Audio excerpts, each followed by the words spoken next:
Hello, good evening and welcome to Spotlight. My name is Noam Falong. It's good to have you join us. If you're a fuel consumer, you of course would have noticed the uptick in petroleum prices, fuel prices specifically at the pump. Today, as we speak, fuel prices stand at 6 cedis 80 pesos per litre. That's a huge disparity from what it was in January of this year, which was at 4 cedis 97 pesos. There have been consistent increases since then, and today fuel prices stand at 6 cedis 80 pesos per litre. What is informing these increases in prices? Is it possible for the prices to be cushioned in any way by government?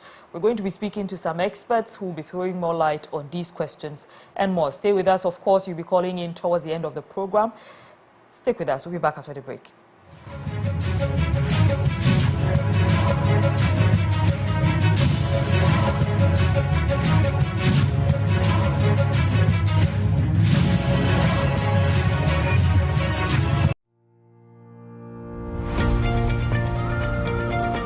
Hello, my name is Noam Falong and I host Spotlight here at MX24 Television.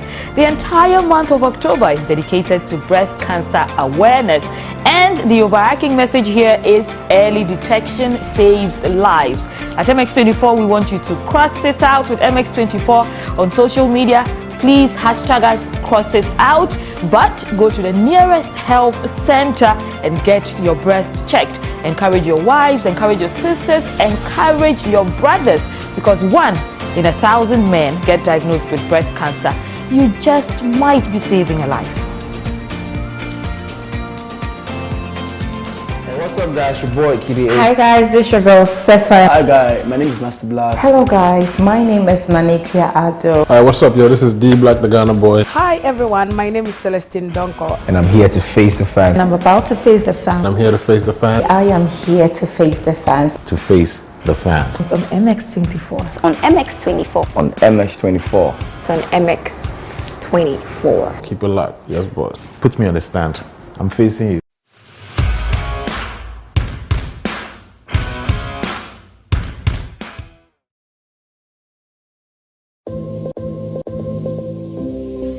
Strap up.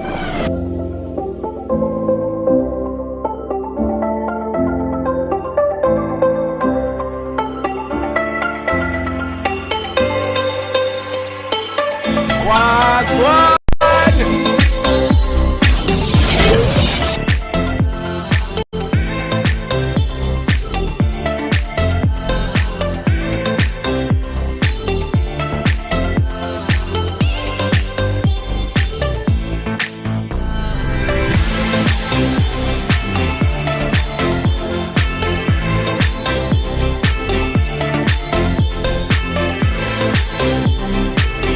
It's time for the plug.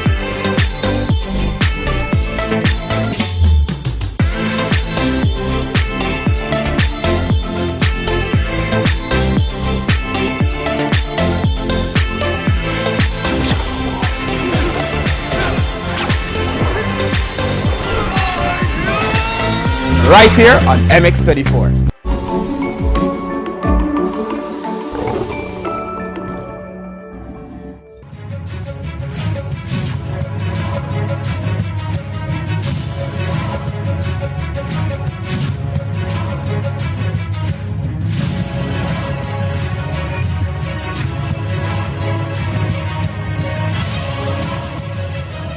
Welcome back to Spotlight on MX24 Television. My name is Noam Falong. As mentioned earlier, we're discussing the increases in fuel prices. I'm sure you have questions. I also have questions. Hopefully we get the right answers, because everyone has noticed that fuel prices have consistently increased since the beginning of this year, from 4 cedis earlier recorded in January, 4 cedis 97 pesos, to 6 cedis 80 pesos today. The increase seems quite alarming, and questions are necessary. Earlier today, we went out onto the streets to find out exactly what Ghanaians think about these increases, and this is what they had to say.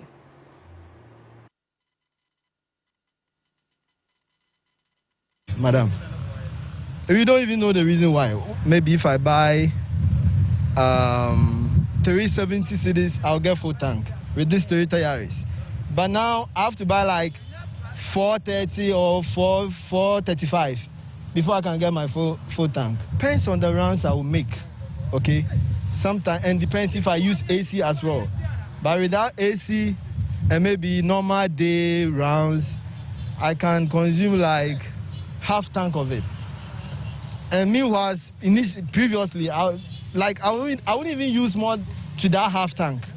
But now the fuel goes faster, at the same time, it's expensive. Maybe if at the end of the day, I'll buy 10 cedi fuel, now they've increased it, meaning I have to buy more than 10 cedi. So where am I going to get that 10? I have to withdraw that money from the sales money to enable me to get the actual fuel or the quantity I want. So what would you want to be done? In fact, it should come down. With the master language, and paying for no more, they have to. As someone join, at least if the job is not coming, the food there someone will be. No one else here. What first and baby do says that what and do us and that means Omatu. Chair this can be as I count. As I do my bayano, Obetu for na a Juma Ben Scano, Unya bin to Unya says crab because petrol now at on. Sir. Scanner na besa nda kwato petrol for next day na is I want to petrol mukra to the tax is a drop and offer nipa no old price na otua na no pese otua on to the trot from the one send to me omutumi kaze bia ya to femu for ya ya ji safety but taxi do drop in there nipa old price na pese otua na no on pese omutua nde omum pese ombetum nti on no ye djuma nde akoye there. I lived in Dubai for like 5 years, and then over there, if I should convert the dirhams directly into cedis, 20 cedis over there can buy like 15 liters of fuel. But how much liters of fuel can 20 cedis buy here? They keep telling us it's coming from the international market. Dubai produces fuel, and they are the people regulating all these things. So why is it cheaper there? And then why are we suffering when we also have fuel here? It's really a big deal, because first of all, Bolt is cheating the drivers here in Ghana. The percentages, the discounts they are giving out there is really outrageous. And then at the end of the day, the driver is still going to buy fuel, which has been increased. So how much are we making? Have you visited the pump today? Yes, I have. I bought 100 cedis, and right now I'm almost out. And how much was it on the board? 6.8 something, if I'm not mistaken. Where do you buy your fuel? Total. If the president really cares about us, as he said from the start, it's time for him to wake up. Hi. That said the cost no cash or see a tomb. You see a tomb, cash was a cotum, you see a passing of one. Omne say, I didn't get on so. You see how tombs you see a pa and Tokabeba. They see any Gina and Gina. The fool on the above from the anchor. Nadi, fool on the high move. Beginning on that.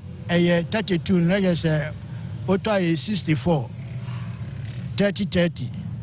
You see, I know, me told you I'm a top 50. 50, let's say, I could top 50 no, you know.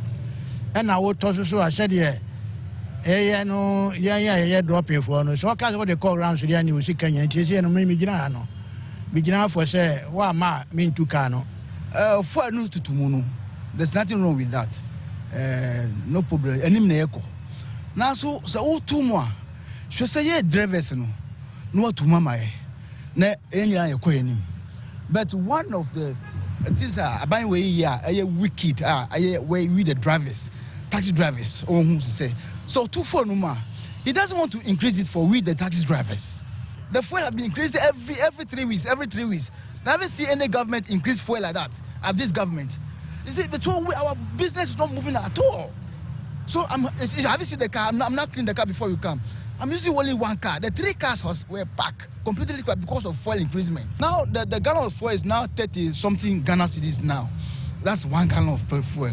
So at the end of the day, the money we get is about 60 Ghana, 70 Ghana. Because even the passenger cannot even bother the car because of the increasement of the distance. So the distance is not far. So they walk to the market and come back. When they are coming, they take car, they walk. So it's not easy for us to get even passengers to go to the market.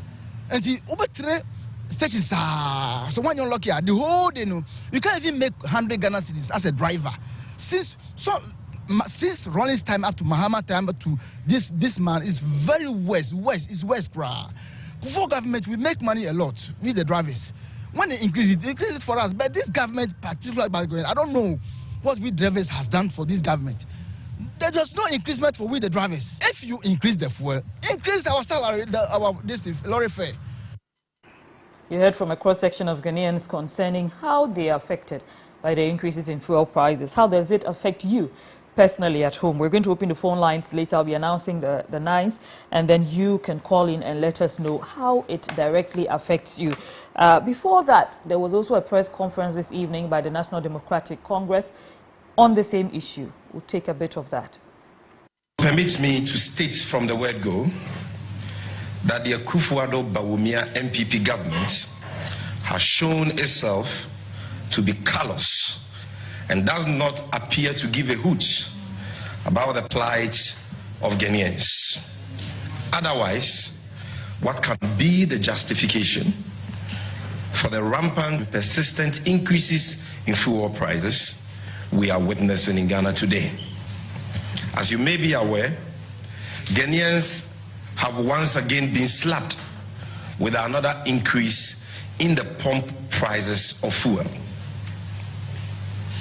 Only yesterday, the prices of diesel and petrol was increased by 7% by the insensitive and clueless Akufo-Addo Bawumia MPP government. The introduction of a raft of draconian tax measures on petroleum products, such as the introduction of 20 pesos energy sector levy on every liter of diesel and petrol, the increase of 18 pesos in ESLA per kilogram of LPG, the introduction of 10 pesos sanitation tax, also known as Bola tax, on every liter of diesel and petrol, the introduction of a 1% COVID levy on the National Health Insurance levy, and the VAT flat rate by the Akufo-Addo Bawumia MPP government, the introduction of these regressive and draconian taxes by a group of people who berated the ex-Wal NDC Mahama administration for overtaxing Ghanaians, and a group who promised to move Ghana from taxation to production when elected,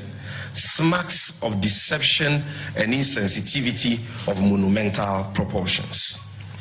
And that was the angle of the National Democratic Congress concerning recent fuel price increases.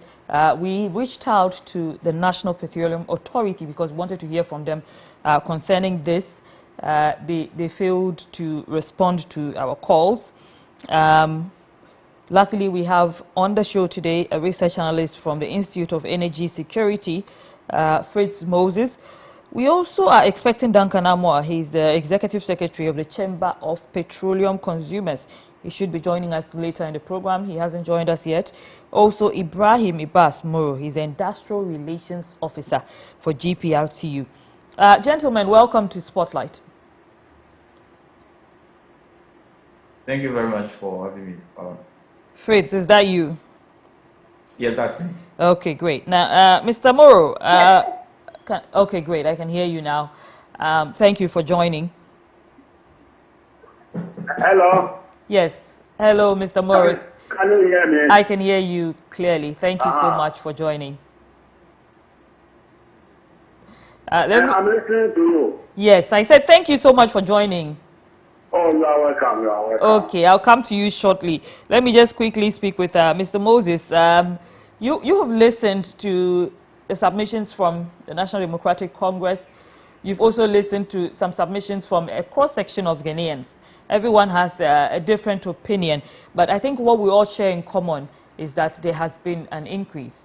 Now, I think for some of the companies, you see that the increase ranges from between 6 cities 50, 6 cities 55 to 6 cities 80.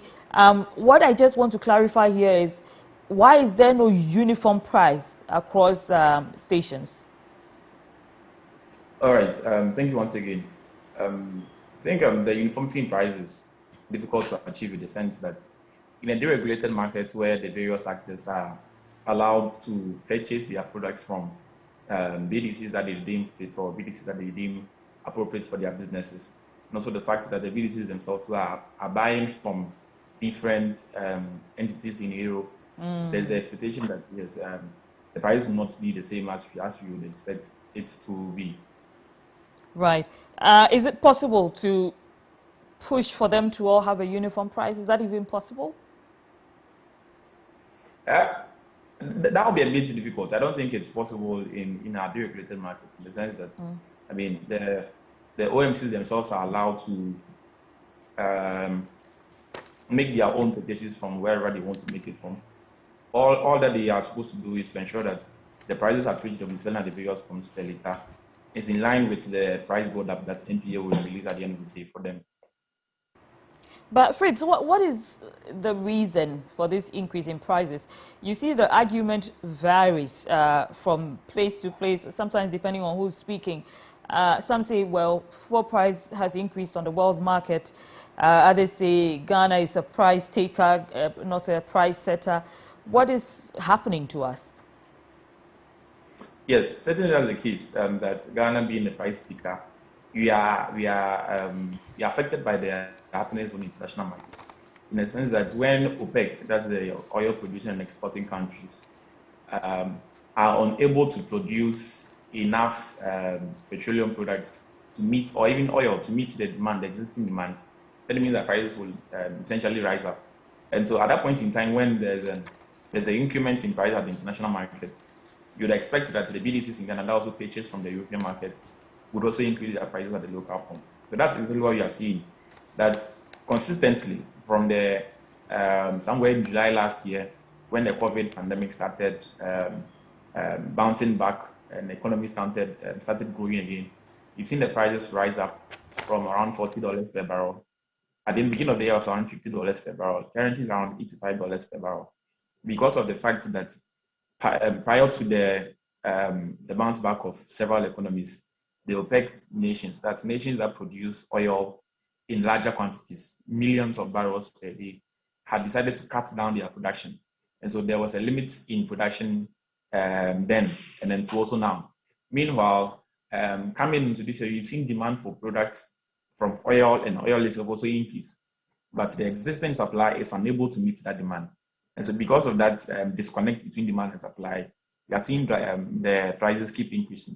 And then, of course, the benefits of an increment in price or an increased price on the international markets goes to the companies and the countries that are producing and selling oil in international markets. One of them being government of Ghana, because we also we drill what oil here, we sell it on the international markets at a price where when it is increasing, we get more revenue. When it is reducing, we reduce. Our revenue inflows is reduced. So that's the dynamics on the price build up that we are seeing. So at any point in time when we are seeing prices come up at the international markets, it's expected that locally too you will see that same reflect on our price build up per liter of oil, of petrol and diesel as you have at the various pumps. Because unlike in Saudi Arabia, where the producers of oil in the country are also able to use the same oil in the country, Ghana, you don't use the oil that we produce. And so coming from the European markets, the fact that you will have to be on the ship, on the vessels, you pay for freight charges, and all of the charges that accompany it. Those costs are embedded in the price build-up. And so at the end of the day, when it gets to the country, you see that the price has ballooned to some levels that you not expect it to. And of course, also there's a local taxes bit of the price build-up that is of concern to some of us. Are you saying there's no domestic impact whatsoever on the price? No, not at all. There is a tax component. Okay. Realize that about 37% of our price build-up is made up of taxes only. You have the energy sector recovery levy, the sanitation and pollution levy, the special petroleum tax, the margins, that's the BOS margin, the UPPF margin, primary distribution margin, and several other margins and levies that have been embedded in the price build-up that affects the ability or that affects the price itself. And so in the event where after calculations by the ex-refinery price or the ex-refinery price, the BDCs or the OMCs agree to sell price to sell petrol at a particular point, at a super price, you have to also factor in the prices, the taxes that and levies that government institutes. And we realize that for petrol, it's about 2 cedis 43 pesos on a liter of petrol. On diesel, it's about 2 cedis 41 pesos, and all goes into the price border calculation that we see. Is there a possibility to revise these taxes downward a little bit? Yes, we think actually think a government should, particularly this government, they should be able to revise the taxes downwards. Because, I mean, when the current president was campaigning before the 2016 elections, after the special petroleum tax had been introduced, it said it was a nuisance tax and that it wasn't appropriate that the government then would have instituted it. And so it was going to revise it or remove it, cancel it when it takes power. But we've not seen that since taking power in 2017. You know, the purpose for the implementation of the special petroleum tax was to serve as a revenue generator for government. At that point in time in 2015, the price of oil was around $30 per barrel. And so there was a need for government then to increase its revenue through all possible means because we needed money to also solve the power crisis that we were experiencing. And so the government instituted the special petroleum tax as one of the means to increase government's revenue. Now we have prices reaching around $80, even past $80 to $85, the highest in 3 years. I mean, we believe that at this point in time, IES had argued in 2018 that it needed to be taken up because at that point, prices had also gone up high to even $100 per barrel, right. And that it wasn't appropriate that government will still keep the tax there. But they still have it even in the price as of today. But these proposals, I'm sorry, these proposals have gone on for a while with people proposing for government to take off some of the levies and taxes on fuel prices. Why haven't we seen any change in all this time? Yes, it's basically the lack of political will and the insensitivity of government to a larger extent. Because, I mean, particularly for this year, government was expecting that the prices of oil on the international market would remain or would on average terms be around $54, $55. Now currently trading around $80 or $85. It means that the expected revenue that government is looking at would automatically increase. But then again, as government revenue is increasing at the upstream sector, government has not been able to transfer those benefits to the downstream sector, that's really the consumers, by reducing the taxes that it has imposed on the liter of petrol. What has rather done is to introduce new taxes: the sanitation and pollution levy of about 10 pesos, the energy debt recovery levy of 20 pesos. We've also seen the increments in margins, bust margin, the Unified Petroleum Price Fund (APPF), the family distribution margin, and other margins that we believe that at that point in time in this year, where people were reeling from the impacts of COVID, and we were all complaining that prices were rising and the economy wasn't as strong as and resilient as we would expect it to. Government would have been a bit sensitive to the plight of Ghana, but it hasn't been because the political will has not been thrown. Right. Fritz, thank you for those angles, but let me also just quickly go through a few other prices where fuel is concerned. In South Africa, we know that it's not just Ghana that has been experiencing fuel price increases. That's important to note. Now, there's been huge increases in South Africa. There's been a lot of complaints coming in from India also. In South Africa, you'll find that fuel price has been pegged to rise as much as 20 rand per liter, and also in Delhi, prices rose to, let's say in Mumbai, 105 rupees per liter. There's also 111.77, and somewhere in Delhi, you find that per liter, 94.57 rupees. When converted, this comes to about 8 cedi per liter.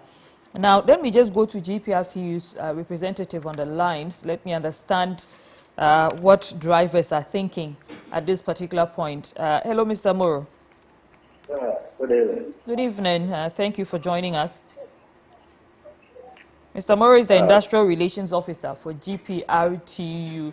I just want to find out how this is affecting operations. I mean, we've had some drivers on the streets lamenting the increases, but at GPRTU, how is this affecting you? So it has affected us a lot, all the public transport operators, because we are working for a profit. And as I speak now, we are not making any gains at all. All that we are doing is just wasting our energy. Hence, we came up last week with the suggestion that the government should scrap some of the taxes, levies, and margins out of the whole lot so that the prices of petroleum products will come down a bit, whereby we can also make some small gains out of what we are doing. So it's really affecting us. Mr. Moro, one would say, I mean, for drivers, you simply need to transfer the cost to the consumer. What's stopping you from doing that?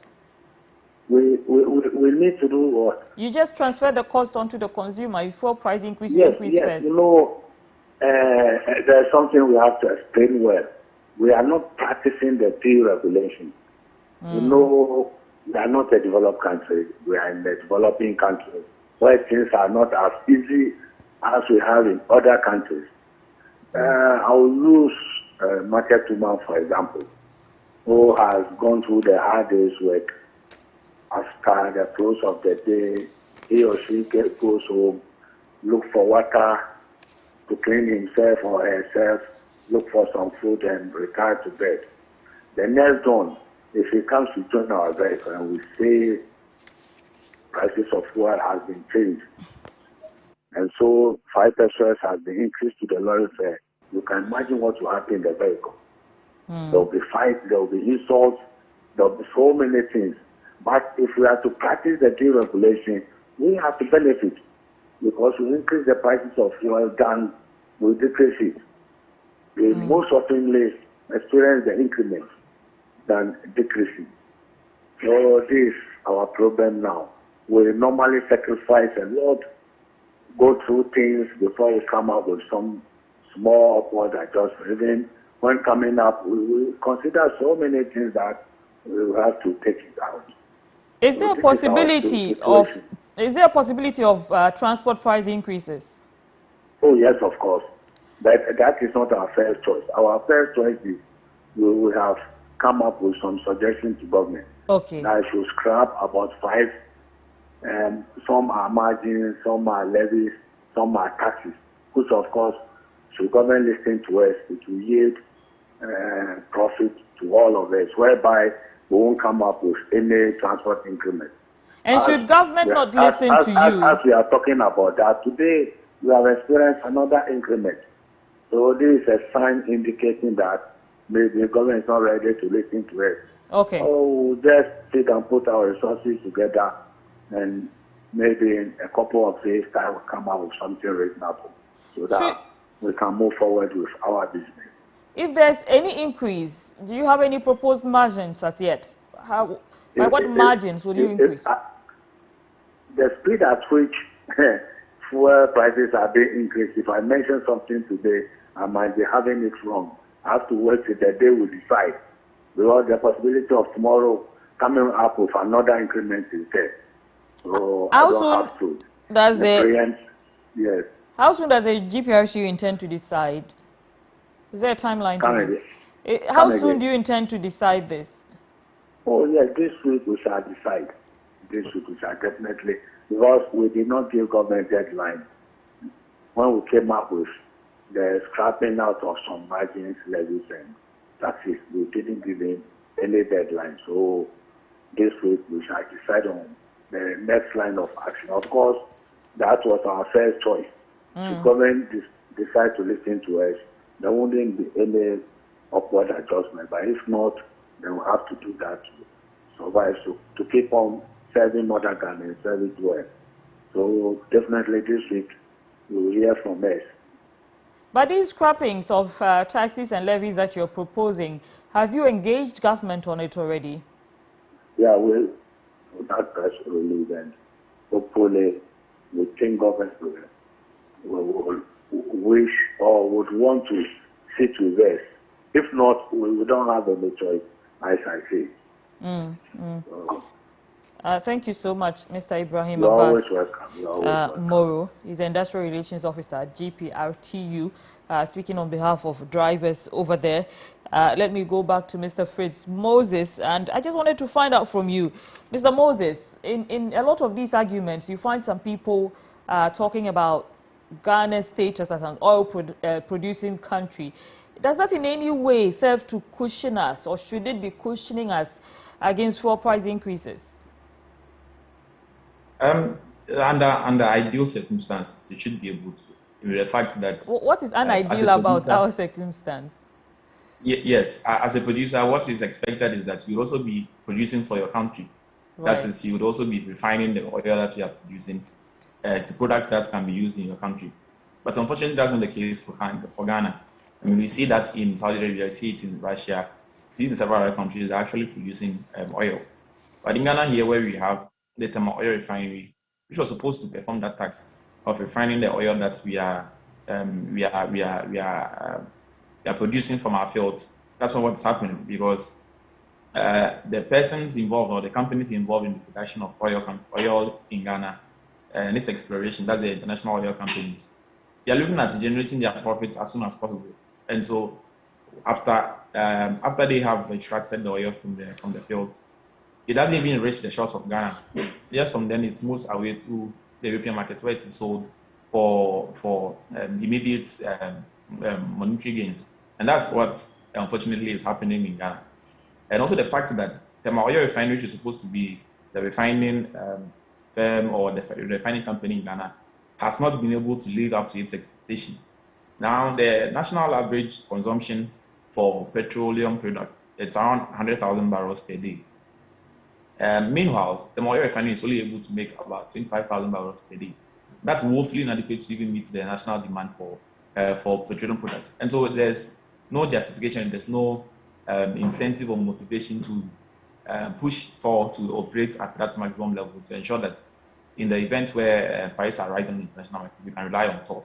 Now, it is the case because if we are having the oil refinery producing or refining oil as we have it in Ghana and selling to the Ghanaian local domestic market, what then it does is that it takes away the freight component of buying oil from the international market and bringing it into Ghana. Because when BDCs buy from Europe, they have to go through several processes that are costly. Vessels will have to bring it to Ghana. Also, another cost they will have to incur. And all of that is factored into the price border, what we call the supplier's premium. And also added to the taxes and the various levies that are embedded in the price border before it is sold to the consumer. And so if we had the local refining capacity, as we'd expect, as all producing or majority of the oil producing countries do have, then you'll be able to cut down the cost at that point in time so that we can rely on our local capacity. So how do we benefit from producing oil if we're not refining it? Yeah, so the benefit you are getting is just in monetary terms, and of course, what we usually say minimal. The technical expertise that we are training, but benefiting or using the oil itself, we don't see it in Ghana because oil even doesn't reach the shores of Ghana. Right from onshore, it's taken off and then sold on the international market. And what has been the case is the fact that TOR has not been able to live up to its mandate because of the consistent interferences by politicians and appointing authority in its operations, the inefficiency of several of the management in the past, and perhaps some people who are still working there now, and the fact that they are unable to ensure that governments over the years have not been able to invest adequately in the operations of TOR. We've seen even several of the tanks at TOR developing faults that could have been avoided. I mean, if the faults keep, if the tanks keep leaking, if there are spillages being experienced, I think what it means is that we are losing products that could have gone to the consumer, which of course could have made us money as a nation. But it's the unfortunate situation we are in now. Is there any way to slow down the global price increases, or are we expecting further increases in the next few months? The slowdown of prices is dependent on what OPEC or OPEC Plus will do. I mean, we've seen over the past few weeks the U.S. president literally begging the OPEC alliance to increase their supply, because what we are seeing is now the overburden of demand and the inability of supply to meet that demand. And I mean, as a producing company or as a producing nation, they are rather benefiting from an increased demand and a reduced supply. And so they are looking at how to increase their revenue and how to ensure that they can make the most from their oil reserves now. And the argument they keep forcing on us is that very soon oil may not be as lucrative as we would expect it to because of the transition and all that's happening now. And so they want to, as much as possible, make the profits that they can make from their reserves in the interim before it gets to the time where there will be no need for the world to use oil. And so for now, we don't see prices coming down unless there's a catastrophic incident or event that may cause demand to fall. Because in a situation where demand keeps increasing, there will be the need for prices to rise up because the supply will not be able to meet that demand.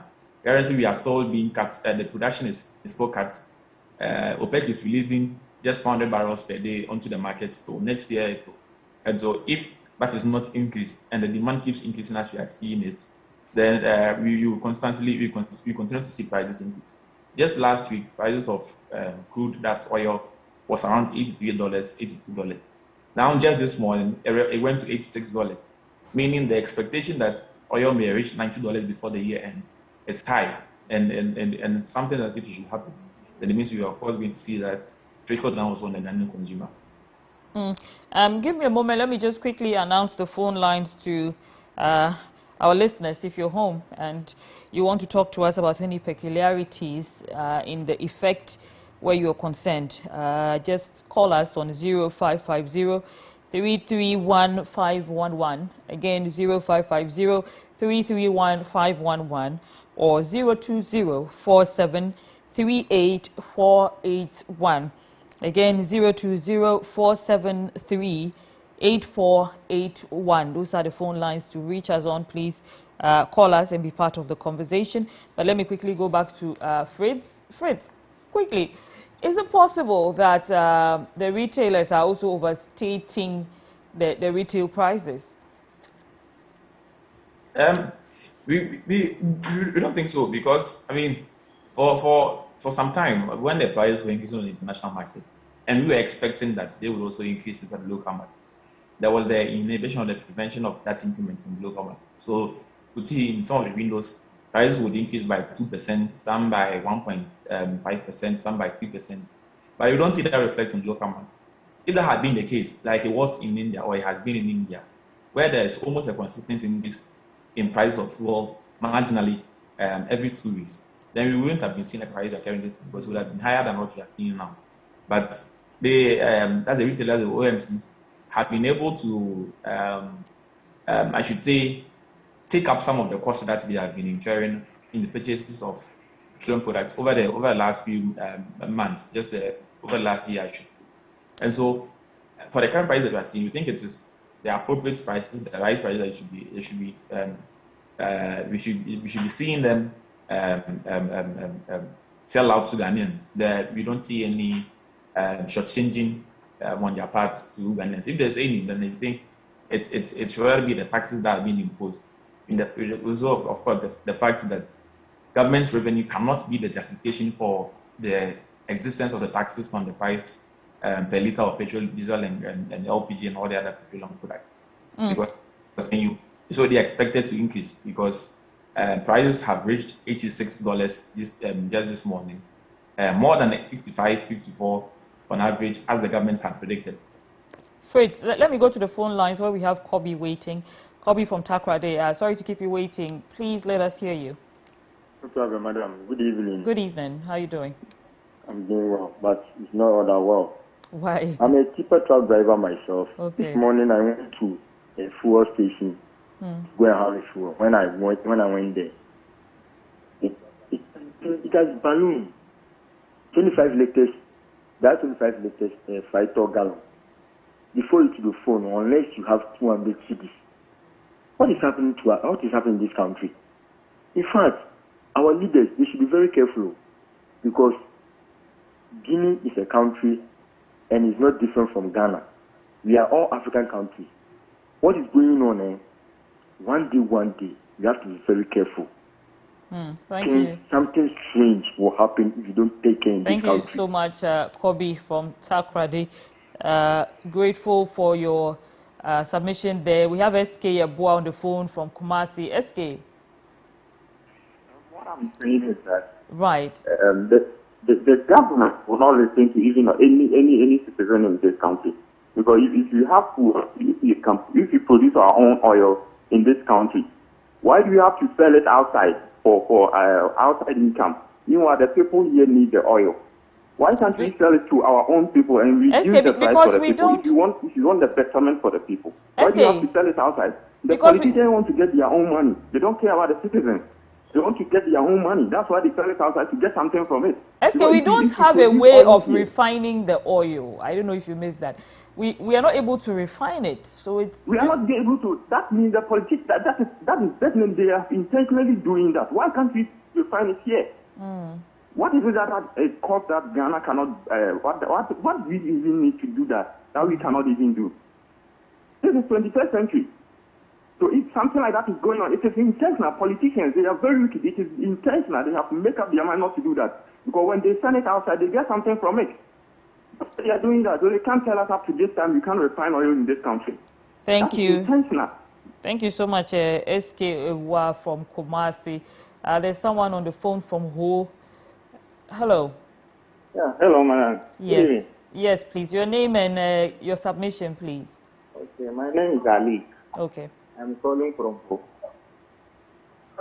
Madam, please, this thing is happening. It's too much. When prices is too much. It's too much. Because every week, every month, this thing is too much for us. I'm driver. Right. Driver. Thank you. Oh, you're a taxi driver. Yeah. So what's going to happen? Are you going to increase the price for the customers? Yeah, we're supposed to increase the price, supposed to increase the lorry fare.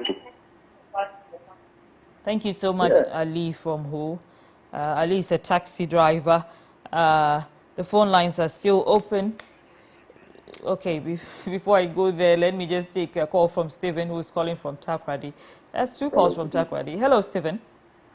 Hello, good evening. Good evening. Can you speak up? I can barely hear you. Okay. Can you speak? Okay, great. Okay. So I always maintain that the problems of Ghana are artificial. Artificial? Can you hear me? Yes. Okay. In what way? Because if we have oil in Ghana, okay, why can't you refine the percentage? You'll be taking loans for cars and loans for whatever. Why can't we get the same loan to build a refinery and then refine our oil and pay back? Because ultimately we are going to get money from refining our own oil and sending it to us and even our neighboring countries. Why do we have to, take loans for cars and whatever, and then to enrich these politicians and all that? These problems are just artificial. We just get money, go to the refinery, refine our, some percentage, sell some outside, the crude outside, and the refined fuel here in Ghana and also neighboring countries we need. So why don't we do that? But always, these policies and whatever margin, they're seeking money every time, then the fuel keeps going up. It's like our leaders are still not thinking. But these are things that they can do. But because they actually benefit from these things, that is why don't want to take the initiatives that will, alleviate our plight. Thank you so much. Thank you so much, Stephen. We have another caller on the line. Hello, good evening. Where are you calling from? Good evening. Yes, please speak up. Where are you calling from? My name is Philip. I'm calling from Kumasi. Right, Philip, what's going on in Kumasi? Have the fuel increases affected you? Yes, very much, very much. And I kind of agree with who called earlier on, and even Stephen too. Okay. In fact, we have to find a way of refining the oil in Ghana than taking the crude outside to refine, which gives another cost to the country, which in the end leading to hike in fuel prices. In fact, our leaders have been very dishonest with the people of Ghana. We have to find a way to serve our people well. So that's what I have to say. In fact, the price of fuel is really affecting us. Thank you so much, Philip from Kumasi. Grateful for your submission. I think Fritz also mentioned that earlier, being able to refine the oil here in Ghana, so it's of maximum benefit to the people of Ghana. Let me quickly go back to Fritz there, but in the meantime, the phone lines again, 0550-331-511. Again, 020-473-8481. Fritz, can you hear me? Yes, I'm here. Okay, great. If you listen to, I see there were some agreements with refining the oil here in Ghana. But beyond refining and taking off the levies and extra taxes, is there anything else we can do extra to increase our ability to cushion these increases in prices on the world market? Before you answer that, there's been someone on the line from Akosombo. Let me just go to him so we can hear him. Hello. Hello. Yes, please. Good evening. Good evening. Let's hear you. Thank you. You know, fuel prices cannot solve our problem in this country. Really? Or any mineral prices, that any increment of minerals cannot solve our problem in this country. Why do you say so? Thank you. Oh, that's you know, our crown in this country, Mm-hmm. as we the Africans or we the Ghanaians, Okay. it is not good for us to buy things or any mineral costs in this country. Hello? I see. I'm listening. Yes. You see, but you know, these politicians make things work. And every good ruler, every good leadership, it doesn't need the leaders. The leaders have to hold the image in good places. Mm. I think what I'm saying, you get me right. Yes, I understand you clearly. Yes, because poor prices or increasement of our minerals is disturbing the whole nation. Okay. All right. Thank you so much. Yes. Thank you so much. Yes, but so you people have to tell the leaders to underline things well. Right. Noted. We have taken note of that. There's Evans on the line. Hello, Evans. Good evening. Evans, you're calling from Kumasi. Are you a consumer or are you a driver? Exactly what do you do? I'm a driver, not necessarily a commercial driver, but personally I use it for my rounds. Okay. How does the change affect you? And has there been a change? How much did you used to buy initially? How much do you buy now? It has affected me in several ways because first, the number of liters I consume has really increased, and then it is affecting the cost of living in Kumasi. Okay. All right. Thank you so much, Evans, for calling in and for your submission there. Let me go back to Fritz, who was just about to explain there. Fritz, what do we do as a country? I mean, are we just going to sit back, fold our hands and say, okay, Ghana is a price taker, and so there's nothing that can be done?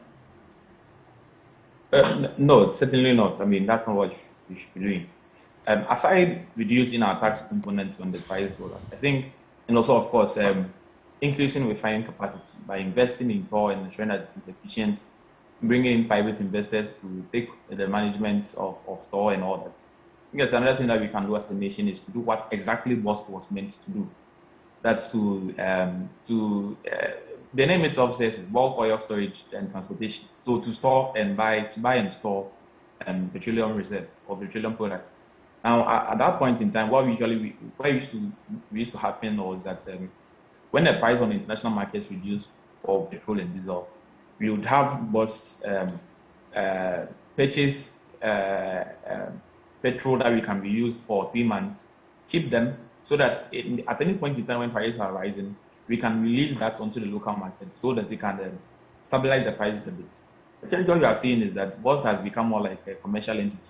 It's even a commercial entity, not it's what it actually is, where its farms or tank farms or its tanks are being used by BDCs to store petroleum products, where they pay BOST to use those services, and then again, BOST is taking or making profits on that side. Whereas not being able to undertake the core mandate for which it was implemented or for which it was existing.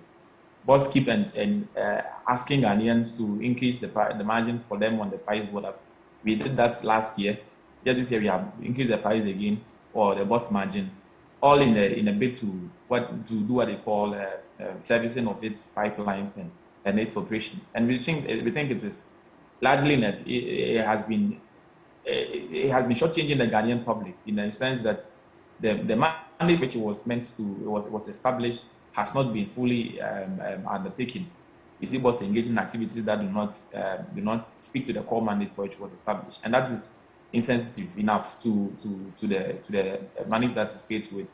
So we think that yes, we can also look at buying more petroleum products and keeping them, storing them, as and when we need them, we release them into the market so that it stabilizes prices on the local front.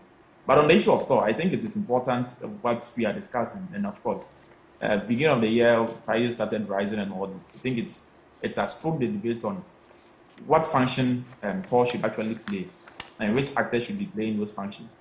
We think that going forward, we should look at a way of diversifying the shareholdership of Thor, taking away the government's majority shareholdership and handing it over to a private individual or private sector so that they can take control and make it more efficient. Now, we've had government's ambitions of building a $60 billion petroleum hub. We think, yes, it's a good ambition, but we have to be frank and truthful with ourselves. I don't think it's something that any investor from outside, either in Europe, in Americas, in Russia, in Asia, wherever, would want to be interested in investing in, particularly in the sense that the world or the big banks are moving away from fossil fuels, from transitioning into the renewable energy sector, looking at ways to cut down on their emissions. Meanwhile, Ghana is also looking at ways to establish a company or an entity that would keep emissions rising. I don't think that is something that would be championed by the big banks and the big institutions or the IOs that we have. And again, also the fact that locally we've not been able to manage the operations of Thor properly. I mean, we've had Thor for several years now, over several decades, and we've not seen how beneficial and how efficient the operations have been. And so it begs the question whether you'll be able to make efficient the petroleum hub ambition that we are harnessing or we are working towards. But that's why I think that going forward, you should rather be looking at how to open up the space for several individuals and persons to come into the operations of Thor, to invest. Governments must be willing to invest in it, must be able to, make the hard decisions that are necessary to ensure that the company is operating at its fullest capacity to help stabilize prices that we have in the local market too.